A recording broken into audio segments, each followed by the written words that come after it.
Alright, we had a cool community case this week, so I thought I would just put up a quick solution. I have a Lambda that solves this quite nicely, and there's a whole video on that Lambda if you want to take it or learn how it works. But we also needed Power Query in this case, which is interesting. There's probably no cases where you really need Power Query, but for this one you do, I think. So we have all these supporting files, 400 of them, and the file has a name, and inside that file you have a cell address in the tab name and in the cell A1. So in Power Query, you can import all data from a folder here. So you go get data from file, from folder. And if I come to that folder, supporting files, I can click open. And now I have all of those 400 files here. I can click combine, and let's click combine and transform data. And then when you come to this screen, you don't want to click this here. You want to click the whole folder.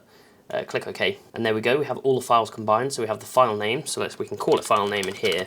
I mean, you can transform this data in Power Query or Excel. I'll do minimal Power Query for now. So in here, the data, it's kind of, you have a table for each file. So I want column 1. That's actually the address, I guess, destination. This is the sheet name. So I'll call that portal here. And this is file name. I'll just click close and load to, and I'll clean it up in Excel. So we get a table in there. I'm going to copy as values and change it to a range because I don't like working with tables. Fine, so we can get rid of all of this stuff. And then we can get the file name by saying text before this and a dot. So there's our file name.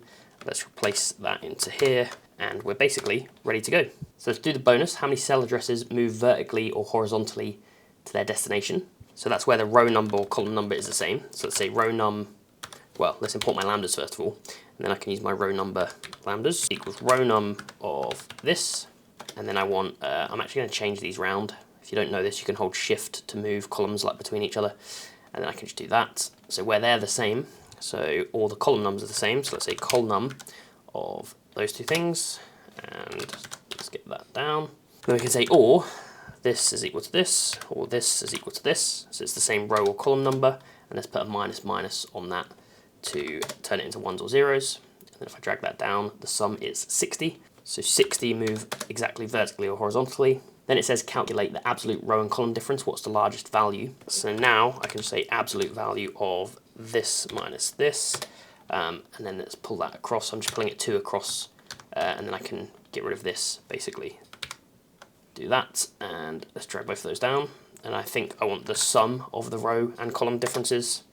And the maximum is 37. Then we need to do the same for the sheet name. So let's move that to here. And let's move this one to just be there, and this to be portal. So let's drag all of that down, and it should just be the max of this again, which is 30. Okay, and I'll do the other bonuses once I've set up my method. So let's do the questions. What's the column number of the address? So that's just my col num lambda. What's contained in the file? So this is just an XLOOKUP of this stuff on the address or the file name and give us the destination. Now we have the ability to move to another address. So basically these are, A1 will go to Q3, Q3 will go somewhere else. So we just want to follow it around 6 times or however many times. So we can say reduce to repeat an XLOOKUP. So we want to reduce, we start there and we want to reduce this number of times, sequence of 6, lambda A, V, and we want to XLOOKUP A in here and return here. So that's that one. Now level 4, we want to know the minimum number of moves for us to get to a destination. So we could do this with a bigger reduce, so we could do a big sequence and then X match our destination on it, but this is where I'm going to introduce my network kind of pathing lambda that will basically take in anything. So I can say network graph, and this takes in a start and then an origin destination table, and it will work through that table to find the most efficient route. I can also put weights in, so if this had a different, the first portal took 3 minutes to move through and a different portal took 1 minute, I could add those details and it would take that into account. So this works on like a Dijkstra's algorithm.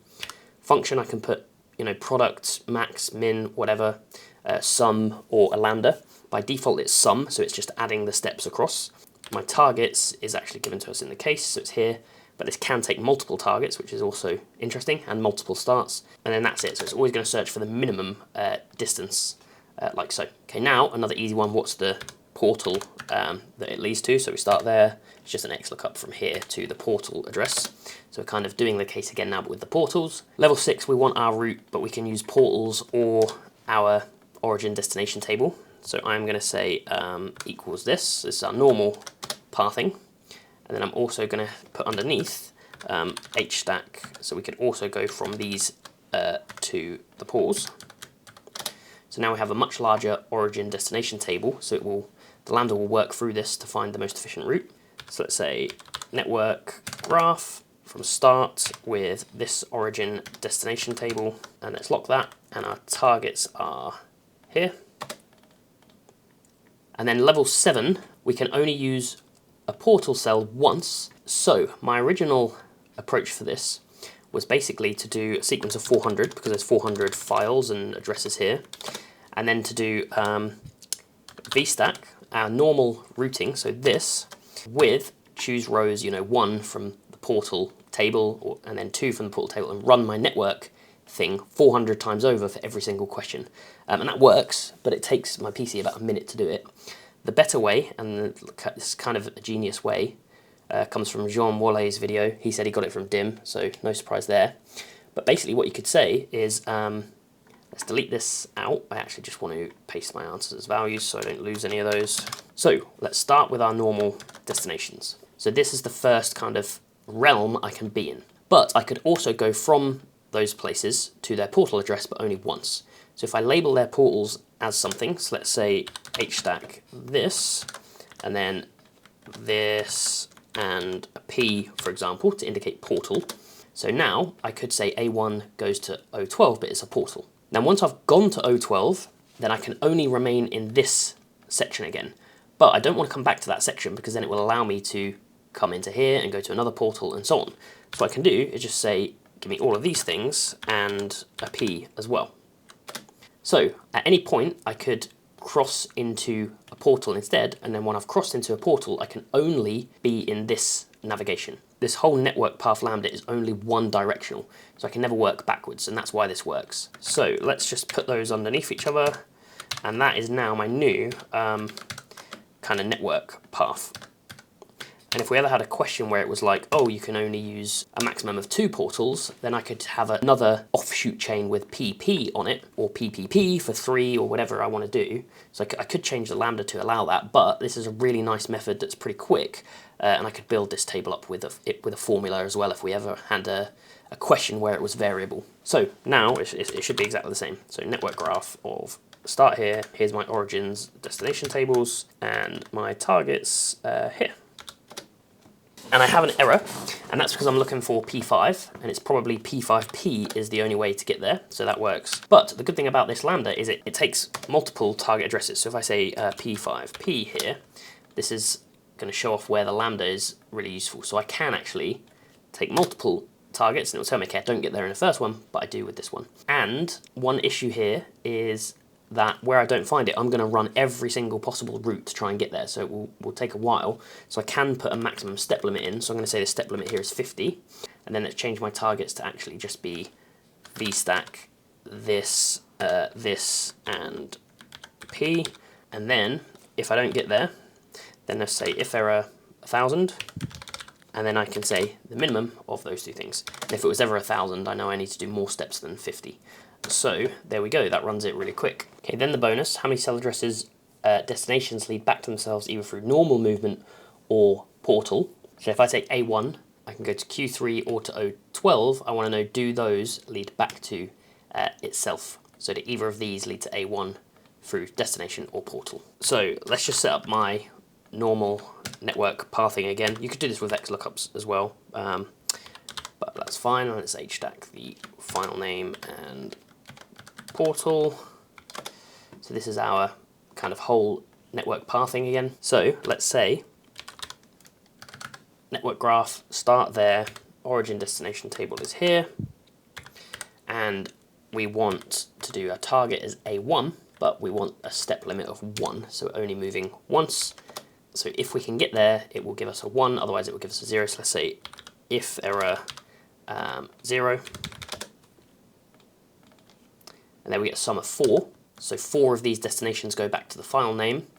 Then let's go from the portal instead, so let's move our target over there, and 2 go there, so our total is 6. To be thorough, we should actually check that there's not overlap, but I know the answer is 6, so I'll just put it in there. Okay, and then now another interesting show of my lambda. So this one is basically start from any cell without using portals. What's the maximum number of moves required to return to a cell that has already been visited? So with these things, you have A1 to Q3, then Q3 goes to something else, so that it's a 1-to-1 every time. So at some point, you're going to end up in a loop where the last cell goes back to A1, and then it goes from A1 to Q3, so we're in a loop again. And with this network graphing, so if I say network graph, equals network graph, I can say, here's my start, and then just give it an origin destination table and not do anything else. I'm just going to delete all this stuff out. That will give me a list that says, here's the cell, here's the number of steps, and here's the distance. So if I just sort that on the third column, or the second, doesn't really matter. So A1 goes to Q3, that's the first step. Q3 will go to O6, O6 goes to S5, and so on and so on. So this is my loop, basically. It's the minimum distance I can get to everywhere. So I know that all of these cells are within this loop.